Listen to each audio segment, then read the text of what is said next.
Hola, ¿cómo están? Espero que todos se encuentren muy bien. El día de hoy vamos a hablar acerca de un personaje histórico que me parece impresionante. Ella se llama Isabel I.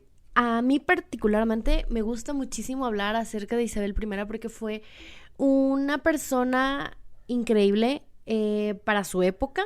Marcó tendencia tanto en la moda como en la política, en las estrategias militares. Fue una mujer excepcional.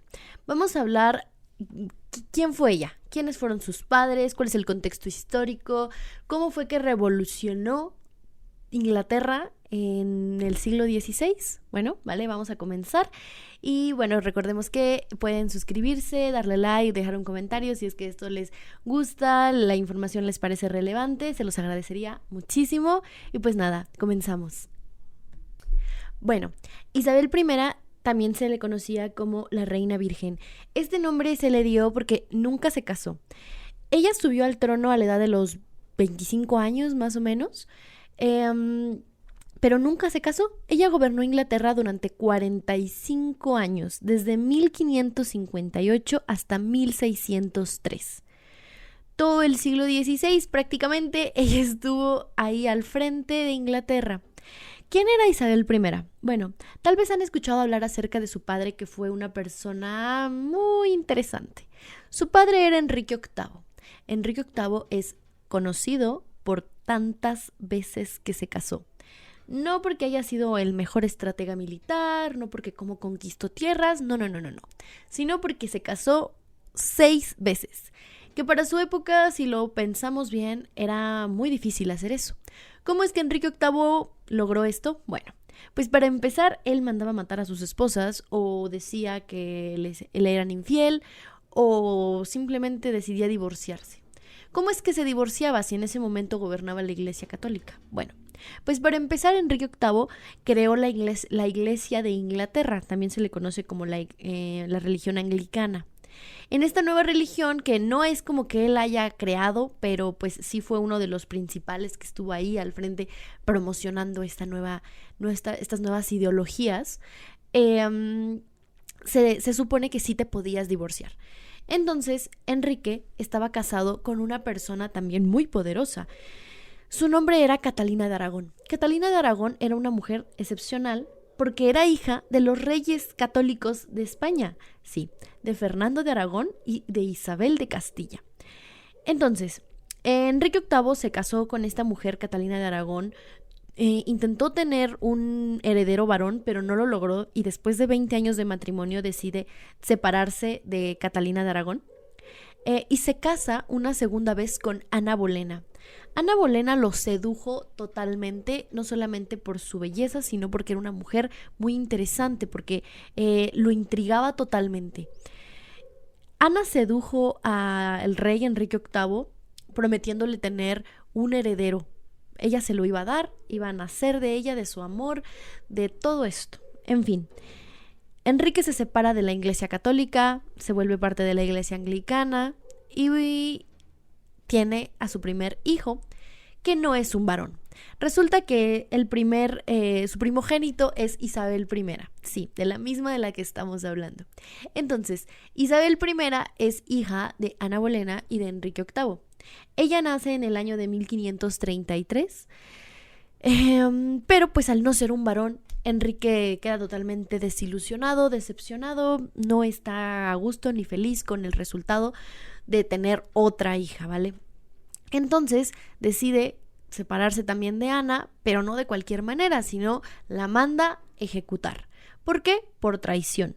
Porque se supone que Ana le fue infiel, cosa que no es verdad, nunca le fue infiel, o si sí lo fue, pues no hay como pruebas legítimas de eso, simplemente que ya no quería estar casado con ella porque quería un heredero varón, y se enamora de otra mujer que se llama Jane Seymour, y con ella sí tiene un heredero hombre que gobierna Inglaterra, pero bueno, ahorita vamos a hablar acerca de él. Bueno, entonces, ¿qué pasa con Isabel después de que su madre es ejecutada? La mandan a vivir lejos, le quitan los títulos de princesa, la sacan de la línea de sucesión. Toda su vida se vuelve una verdadera tragedia porque pues no tiene nada claro, no tiene nada seguro, no sabe si es princesa, si no es princesa, si va a heredar, si algún día va a subir al trono, es mujer, entonces no se sabe. Miles de problemas y dudas llegaron a la mente de Isabel seguramente, pero bueno, entonces, conforme fueron pasando los años, Enrique se fue haciendo cada vez más viejo y él seguía en el poder, y después de muchas otras esposas, se termina encontrando con una maravillosa mujer que se llamó Catalina Parr. Esta mujer llegó a juntar a la familia de Enrique VIII, a unir a todos y a crear esta nueva alianza, esta nueva, pues sí, unidad entre Enrique y sus hijos. Tenía 3 hijos, María, que era hija de su primer matrimonio con Catalina de Aragón, Isabel, que era hija de su segundo matrimonio con Ana Bolena, y Enrique, que era hijo de su tercer matrimonio con Jane Seymour. Entonces, Catalina Parr se puede decir que adopta a los 3 y pues les empieza a inculcar algunas ideas diferentes de acuerdo a cómo fueron sus madres.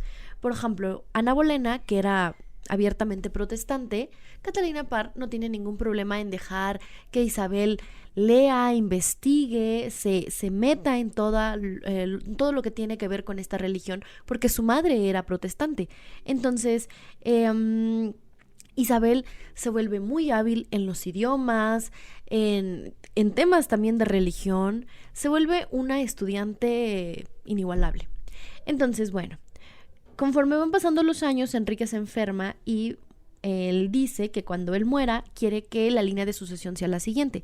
Primero va a subir al trono su hijo, por supuesto, que a pesar de que era el más chico, él iba primero solamente por ser hombre. Los hijos de su hijo, o sea, sus nietos, iban a ser los siguientes en la línea de sucesión, pero si él moría sin hijos, y Eduardo, su hijo, moría sin hijos, entonces la siguiente iba a ser María, que era la hija de su primer matrimonio, y si María también moría sin descendencia, entonces ya Isabel iba a subir al trono. Esa iba a ser la línea. Entonces las posibilidades de Isabel estaban muy lejanas porque pues tenía 2 hermanos antes, y estaban todos sus posibles sobrinos, si es que nacían algún día, antes que ella, ¿no? Entonces, pues sus posibilidades eran prácticamente nulas. Resulta que su hermano Eduardo sube al trono al morir su padre, pero Eduardo era muy pequeñito. Entonces asumen la regencia alguno de sus tíos por parte de su madre, alguno de los Seymour. Entonces ahí están al frente peleándose, intentando ganar poder a través de Eduardo, por supuesto. Y Eduardo, pues a pesar de que era un niño pues totalmente educado para ser rey, ¿no? Entonces él empieza a ver la manera de casar a sus hermanas para que pues él genera algún tipo de alianza. A la primera que intenta casar es a María, porque pues María ya estaba más grande. Entonces no quería que María se quedara soltera como para siempre. Recordemos que eso estaba muy mal visto y aparte pues era útil, ¿no? De alguna manera su hermana ahí. María ya estaba bastante grande. María era muy respetada en Inglaterra. Todos la querían muchísimo.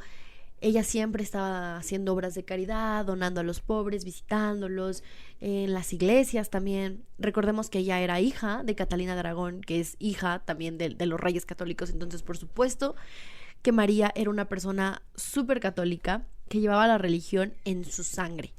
Bueno, entonces, Eduardo, a pesar de que era un niño y era muy jovencito, era un niño muy enfermizo. Esto le provocó una serie de problemas para no poder gobernar Inglaterra de la manera adecuada.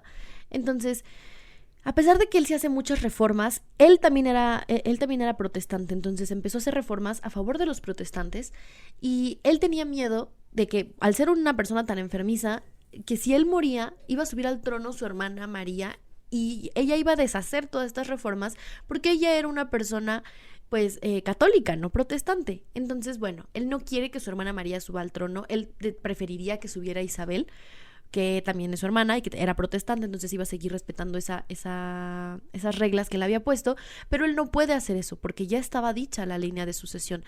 Entonces intenta quitar a sus 2 hermanas y sube al trono a una mujer que se llamó Jane Grey, que duró en el poder medio segundo, porque en cuanto muere Eduardo a la edad de 15 años,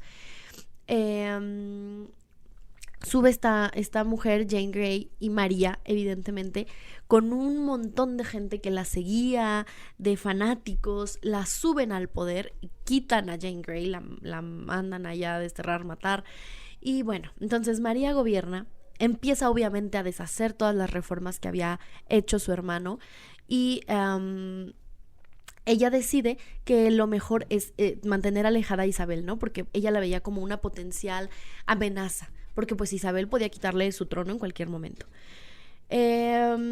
María se hace una unión con su primo, se casan, pero no tienen descendencia. Por más que ella intenta tener hijos, no lo logran, solamente tiene como algunos embarazos psicológicos donde ella jura que está embarazada, pero no lo está. De hecho, María intentó tanto que cayó como en un tipo de locura. Se le conoce como Bloody Mary, María la Sangrienta, porque su locura llegó a otros niveles donde también lo externó con el pueblo, con todos los que no eran católicos, los mandaba a quemar, matar, torturar de una manera espantosa. Entonces, bueno, pues eso es la Inglaterra que estaba viviendo en ese momento. Todo muy intenso, estábamos a mediados del siglo XVI, 1550 aproximadamente.